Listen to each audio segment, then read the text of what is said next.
Pulling a wagon had to be the most startling effect of focusing my world. Every bit of my energy was put into moving forward. While my legs weren't all that bothered, I had plenty of flesh and blood bits that were stressed and sweaty. I pushed through the pain. Atrocities take time. The bastard wanted me to catch up to him. I just had to do it before anybody else died. Glory and Scotch guided me. With all my attention on running, I had no time to look for washed-out sections of the road, abandoned wagons left as barricades or bars on the EFS. I was too busy running. Since DJ Pony was off the air temporarily, my pitbuck played some of the mixer's finest, and time slowed down to just the present. I didn't have time to think about the future. I didn't have the energy to think about the past. I just had to pull the reins, and the thudding of my hooves and the rattle of my cart to tell me what to do next. Then I felt the reins pull back and the squeal of the wagon's brakes. Obstinately, I wanted to keep running, but then sense settled in. There was a good reason to stop. We were here. Glory hopped down beside me, and I looked at the wall of rubble that had been erected around the town. There was smoke and fire, but not a whole lot of shooting. I still couldn't feel myself breathing. My vision was flashing warnings about dehydration, caloric intake, and power reserves again. Why'd my insides have to be written in egghead? Glory hopped out and immediately cracked open a bottle of filtered water with her teeth and hooves and held it to my mouth. I sludged it down as Scotch released me from the harness.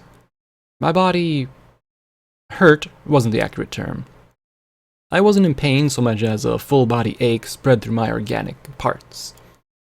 Was that because I'd just never really put myself to moving like this before, or something else?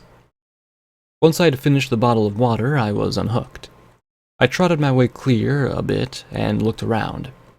Flank had seen better times, but it looked, surprisingly, that Caprice had followed through with my suggestions. 2 of the turrets Glory had made were still functional atop their buildings. The single gate had been blown open, but judging by the dead ponies scattered around it, the assault had cost the attackers dearly.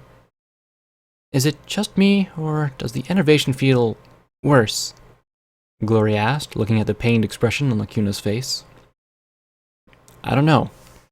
I can't feel it just yet," I said as I trot towards the main gate, alert for red bars. Maybe something was turning up the enervation across the whole valley. Wasn't that a pleasant thought? I still couldn't feel the tearing sensation or the fatigue, though. Was I just not being affected by the energy drains?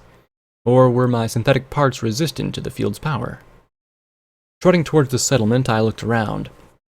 I remembered the attics, the half-starved ponies lingering outside in the marshy ruins of the town, but they were nowhere to be seen now.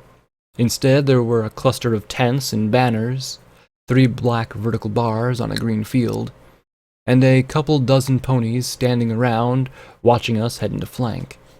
They weren't shooting at us, and I didn't see any monster ponies, so for the moment my curiosity was sated. Still, I'd have to check them out. Soon. I made my way inside, looking at the metal wagons turned on their sides and braced together to form a secondary security wall. From the scorching on the inside, they'd been attacked by some sort of flamer, so intense it'd slagged the metal.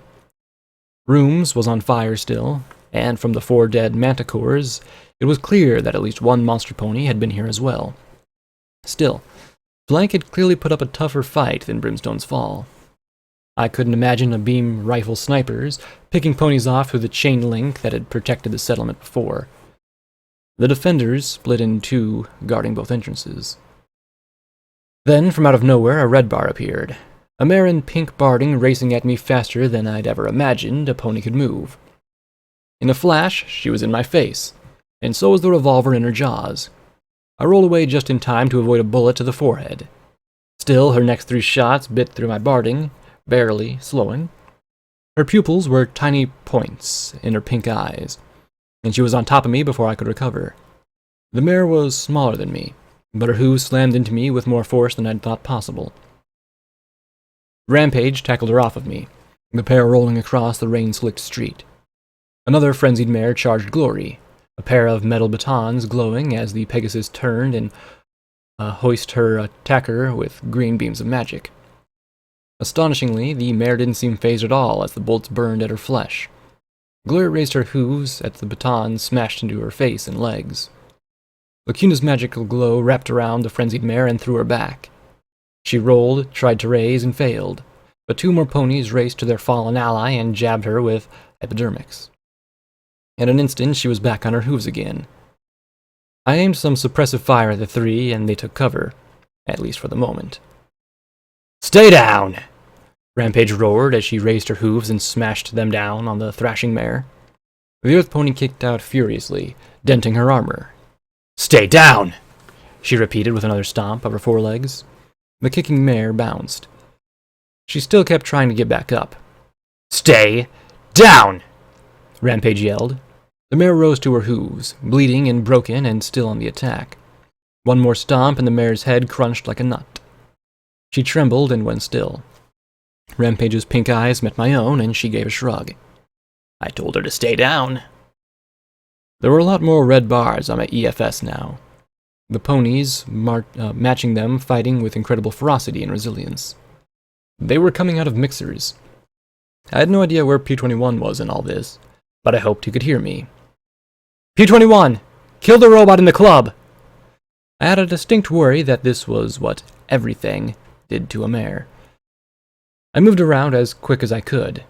One downside of the battle was that it made me less effective in melee combat. Pumped up with Stampede and Buck, these mares' kicks and blows hurt. I almost preferred getting shot to some of the apple buck kicks that connected. I moved away, clenching my jaw on the left trigger and blasting buckshot. The lead was little more than irritating to the mare that it hit, but I didn't know how to swap out ammo without my horn, and I lacked Earth Pony tenacity and resilience. Scotch tried to keep behind me as the two circled. "Scotch, I need the green shells," I said, tossing her my back. "Got it! Use the rifle!" she yelled, and I twisted my jaw to the right side. I didn't have a chance to hit. The mares were so jazzed up on dash that I didn't think they could physically stop moving at that point. I heard the sounds of the Olafili attach a belt of green shells to the shotgun. Not a real Iron Pony, but a semi-automatic IF-84. "You're loaded!" The green toxic rounds weren't much more fatal than the lead, but the chemicals slowed the ponies' movements enough that I was able to plant a few more solid rounds in their torsos. Still, under the effects of Stampede and Med-X, and probably Hydra too, they just weren't dropping. Worse, they had plenty of fresh healing potions on hand and weren't shy about using them. Suddenly, there was a loud whistle, and P-21 emerged from mixers with a familiar, pitched-looking medical pony in tow. One of the frenzied mares moved back, shaking with the effort not to attack. The unicorn lifted a strange tube in her magic, loaded with some sort of dart, put the end of it to her mouth, and shot the dart out the other end at one of the mares, harrying me. She took 3 steps, staggered to the side, and fell on her face. Another dart, the next one went down. The mares were frothing at the mouth as I moved back, letting the flank security mares see to their dosed comrades? They were all wearing the same uniform. Scalpel looked at us and said sourly, "Sorry, didn't recognize you. Thought you might have been those mercs come back for another round and those nut jobs across the way."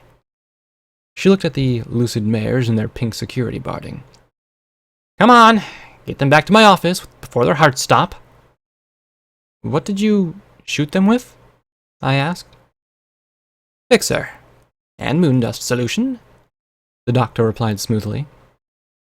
Now that the fight was over, ponies were coming back into the streets.